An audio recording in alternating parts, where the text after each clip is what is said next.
पुर्तगाल का फ़लस्तीन को रियासत के तौर पर तस्लीम करने का ऐलान। यारमुलगी खबर एजेंसी के मुताबिक वज़ीर ख़ारजा पाउलो रीगल ने इससे पहले बरतानिया के दौरे के दौरान कहा था कि पुर्तगाल फ़लस्तीनी रियासत को तस्लीम करने का सोच रहा है और अब फ़लस्तीन को रियासत तस्लीम करने से मुतल्लिक ऐलान कर दिया गया है।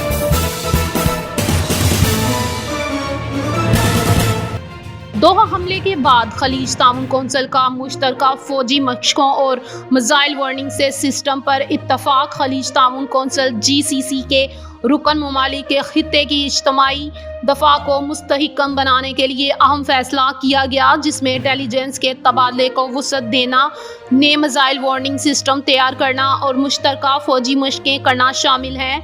ये ऐलान इसराइल के हालिया मोहलिक हमले के बाद सामने आया, जिसमें दोहा को निशाना बनाया गया था।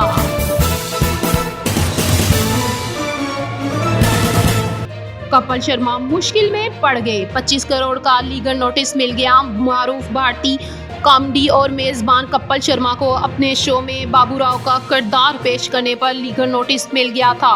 भारतीय मीडिया रिपोर्ट के मुताबिक फिल्म प्रोड्यूसर रोज नंदियावाला ने शो को फिल्म हेरा फेरी का मशहूर किरदार बाबूराव पेश करने पर 25 करोड़ रुपए का नोटिस भेजा है।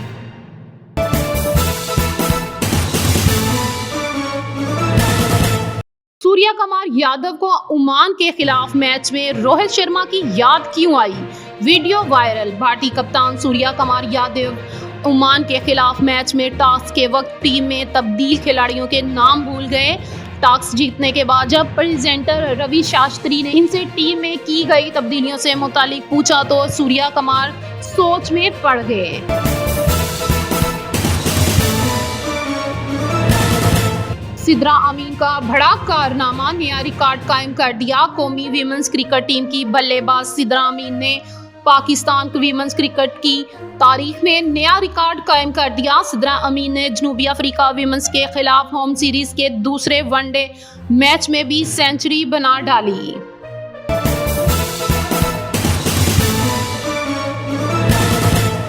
पाक सऊदी दफाई मुआहदे पर दीगर अरब ममालिक को भी शामिल किया जा सकता है। ख्वाजा आसिफ। वजीर दिफा ख्वाजा आसिफ ने कहा है कि पाकिस्तान और सऊदी अरब के दरमियान तय पाने वाले दफाई मुआहदे में दीगर खलीजी ममालिक को भी शामिल किया जा सकता है और ये मुआहदा दो तरफा ताउन से आगे बढ़ेगा।